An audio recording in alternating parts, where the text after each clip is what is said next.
नमस्कार दोस्तों, स्वागत है आप सभी का डिफेंस स्कोप पर, जहां हम बात करते हैं भारत के मिलिट्री अचीवमेंट्स, डिफेंस अपडेट्स और स्ट्रेटेजिक पार्टनरशिप के बारे में। तो चलिए शुरू करते हैं बिना किसी देरी के। पहली खबर की बात करें तो HAL एक ऑनलाइन स्कैम का शिकार हो गई है। इस साइबर फ्रॉड में HAL को $63,000 यानी लगभग 55 लाख रुपए का नुकसान उठाना पड़ गया है। ये scam US based company PS engineering corporated के साथ फाइटर एयरक्राफ्ट पार्ट्स खरीदने के दौरान हुआ। फ्रॉड का पता चलने के बाद HAL ने पुलिस में कंप्लेंट रजिस्टर करवाई है और IT एक्ट के तहत केस रजिस्टर किया गया है। ये स्कैम मई 2024 में शुरू हुआ, जब HAL के कानपुर डिवीजन ने PS इंजीनियरिंग इनकॉर्पोरेटेड से फाइटर एयरक्राफ्ट के 3 पार्ट्स खरीदने के लिए ट्रांजैक्शन किया। शुरुआत में ये डील बिल्कुल जेन्युइन थी, लेकिन बीच में साइबर क्रिमिनल्स ने फ्रॉड ईमेल का यूज करके कम्युनिकेशन चैन को हैक कर लिया। इस वजह से पेमेंट स्कैमर्स के फेक अकाउंट में चली गई। HAL कानपुर के additional general manager Ashok Kumar Singh ने 13 मार्च को पुलिस में शिकायत दर्ज करवाई थी। उनके अकॉर्डिंग शुरुआत में HAL की ईमेल कम्युनिकेशन ओरिजिनल वेंडर के सही ईमेल आईडी पर हो रही थी, लेकिन बाद में स्कैमर्स ने एक फ्रॉड ईमेल डाल दी जो असली ईमेल आईडी से मिलती जुलती थी। दोनों आईडी में बस एक ही लेटर का फर्क था। असली आईडी में ई था, जो कि फेक आईडी में मिसिंग था। ये छोटी सी डिफरेंस HAL की टीम से नहीं पकड़ा गया और पेमेंट गलत अकाउंट में चली गई। कानपुर के DCP क्राइम अंजलि विश्वकर्मा ने बताया, HAL ने PS इंजीनियरिंग इनकॉर्पोरेटेड से एयरक्राफ्ट पार्ट खरीदने के लिए बात शुरू की थी। पहले असली ईमेल से कम्युनिकेशन हो रहा था, लेकिन बीच में ईमेल आईडी को रिप्लेस कर दिया गया। ये फर्क HAL की टीम से छूट गया और पेमेंट गलत अकाउंट में हो गई। फ्रॉड ईमेल आईडी ने HAL को फेक बैंक अकाउंट डिटेल्स भेजकर $63,000 का पेमेंट उस अकाउंट में करवा दिया, जो स्कैमर्स के कंट्रोल में था। स्कैम्स का पता तब चला जब असली वेंडर PS इंजीनियरिंग इनकॉर्पोरेटेड ने HAL से पेमेंट ना मिलने की शिकायत की। तब HAL को समझ में आया कि वो स्कैम का शिकार हो गए हैं, लेकिन तब तक पैसा स्कैमर्स के अकाउंट में जा चुके थे। ये incident business email compromise category में आता है। इस तरीके के साइबर क्राइम में स्कैमर्स असली कंपनीज के ईमेल को क्लोन करके उनसे पैसा या कॉन्फिडेंशियल डेटा ले लेते हैं। बिजनेस ईमेल कंप्रोमाइज स्कैम्स में हैकर छोटी सी मैनिपुलेशन करते हैं, जैसे थोड़ा सा बदला हुआ ईमेल आईडी या डोमेन नेम, ताकि टारगेट कंपनी इजीली धोखा खा जाए। और यही सब HAL के केस में भी हो गया है और इस तरह से उनको 55 लाख रुपए का नुकसान हो गया। पुलिस ने इस स्कैम की जांच शुरू कर दी है और फेक अकाउंट को ट्रेस करने के लिए कोशिश की जा रही है, लेकिन साइबर क्रिमिनल्स अक्सर इंटरनेशनल बॉर्डर्स के पीछे छुपे होते हैं और अपना पता छुपाने के लिए एडवांस टेक्निक्स का यूज करते हैं।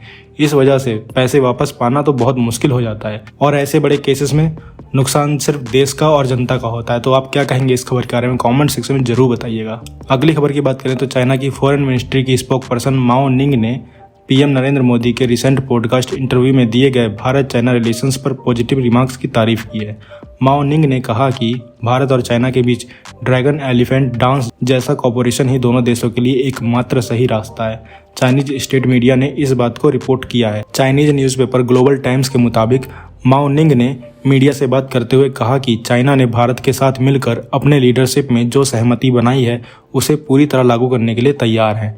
माओ ने यह भी कहा कि दोनों देश 2025 में अपने डिप्लोमेटिक टाइज के 75 साल पूरे करेंगे, जो उनके रिलेशंस को मजबूत करने का एक और मौका हो सकता है। इस मोमेंट पर चाइना भारत के साथ हर सेक्टर में कोऑपरेशन बढ़ाना चाहता है ताकि दोनों देशों के रिश्ते और स्ट्रांग हो सके।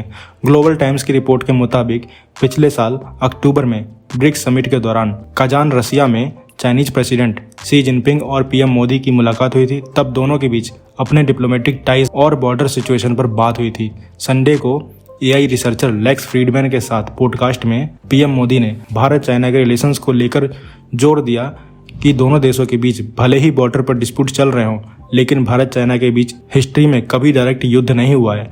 PM मोदी ने यह भी कहा कि भारत चाइना के बीच कंपटीशन हो सकता है, लेकिन ये राइवलरी कभी भी कॉन्फ्लिक्ट में नहीं बदलनी चाहिए। PM मोदी ने यह भी एक्सेप्ट किया कि 2020 में बॉर्डर पर टेंशंस के बाद दोनों देशों के रिश्ते बिगड़ गए थे, लेकिन अब स्थिति धीरे धीरे नॉर्मल हो रही है। उन्होंने बताया कि रिसेंट मुलाकात में शी जिनपिंग से उनकी बात हुई थी, जिसमें बॉर्डर पर शांति बनाए रखने पर सहमति बनी है। PM मोदी ने कहा कि दोनों देश 2020 के पहले वाली स्थिति वापस लाने पर काम कर रहे हैं। तो यहाँ पे आपकी क्या राय है? PM मोदी ने जो इंटरव्यू में बोला वो सही था या नहीं था, क्योंकि अभी जो हम देखते हैं अपने आसपास वो कंडीशन चाइना की और एक जियोपॉलिटिक्स के हिसाब से जो मोदी जी ने कहा वो सही है या गलत। आपकी क्या राय है इस विषय पे कमेंट सेक्शन में जरूर बताइएगा। अगली खबर की बात करें तो L&T ने HAL के साथ मिलकर तेजस फाइटर जेट के प्रोडक्शन में जबरदस्त टेक्नोलॉजिकल इंप्रूवमेंट किया है। L&T ने रोबोटिक ड्रिलिंग मशीन इंट्रोड्यूस की है जिसने फाइटर जेट्स के विंग्स बनाने का काम तेजी से कर दिया है। पहले एक विंग में होल ड्रिल करने में 30 से 35 मिनट लगते थे, लेकिन रोबोटिक मशीन सिर्फ 1 मिनट में ये काम कर देती है। LCA तेजस के एक विंग में लगभग 8000 होल ड्रिल की जाती हैं, जो असेंबलिंग के लिए ज़रूरी होती है। पहले यह काम मैनुअल तरीके से होता था, जो टाइम कंज्यूमिंग था। एक विंग सेट में 5280 होल्स बनाने में मैनुअल तरीके से 2640 घंटे लगते थे। अब वही काम रोबोटिक मशीन से सिर्फ 88 घंटे में हो जा रहा है। यानी HAL के प्रोडक्शन स्पीड में ज़बरदस्त तेजी आ गई है। ये रोबोटिक मशीन एडवांस सेंसर्स और रियल टाइम कंट्रोल सिस्टम से लैस है, जो ड्रिलिंग के वक्त मटेरियल की थिकनेस के हिसाब से पैरामीटर्स को एडजस्ट करती है। इसका सीधा फायदा ये है कि ड्रिलिंग ज़्यादा एक्यूरेट होती है, मटेरियल वेस्टेज नहीं होता है और क्वालिटी भी बेहतर निकल कर आती है। HAL के LCA तेजस MK-1 जेट्स का प्रोडक्शन टारगेट 16 से 18 एयरक्राफ्ट पर ईयर है। पहले मैनुअल प्रोसेस के कारण प्रोडक्शन स्लो था, लेकिन रोबोटिक मशीन से अब जल्दी डिलीवरी पॉसिबल है। ये डेवलपमेंट इंडियन एयरफोर्स के लिए भी किसी बड़ी खुशखबरी से कम नहीं है, क्योंकि इससे तेजस की डिलीवरी और तेजी से हो सकती है। बाकी और पैरामीटर तो होते ही हैं, लेकिन इस डेवलपमेंट से फायदा जरूर होगा। अगली खबर की बात करें तो आर्मेनिया ने अपनी एयर डिफेंस कैपेबिलिटी बढ़ाने के लिए भारत से आकाश एयर डिफेंस मिसाइल सिस्टम खरीदा है। इस डील में आर्मेनिया ने 15 आकाश लॉन्चर्स और 400 आकाश 1S मिसाइल्स खरीदी हैं। ये डील लगभग 6000 करोड़ रुपए की है। आकाश 1S मिसाइल सिस्टम भारत में बनाया गया इंडिजिनस मिसाइल सिस्टम है। इसमें एडवांस सीकर लगा है जो मिसाइल की एक्यूरेसी बढ़ाता है। ये मिसाइल 18 से 30 किलोमीटर तक के रेंज में फाइटर जेट्स, ड्रोन्स और क्रूज मिसाइल को डिस्ट्रॉय कर सकती है। आर्मेनिया के लिए ये मिसाइल इसलिए इम्पोर्टेंट है क्योंकि 2020 के नगर्नो कराबख वॉर में अजरबैजान ने टर्किश ड्रोन से अटैक किया था। आकाश 1S मिसाइल्स ऐसे थ्रेट को न्यूट्रलाइज करने में हेल्प करेंगी। आर्मेनिया पहले अपने ज़्यादातर आर्म्स के लिए रसिया पर निर्भर था, लेकिन अब भारत से आर्म्स लेकर वो अपने डिफेंस पार्टनर्स को डाइवर्सिफाई कर रहा है। इस डील के जरिए भारत ने ग्लोबल डिफेंस मार्केट में अपनी पोजीशन और मजबूत की है।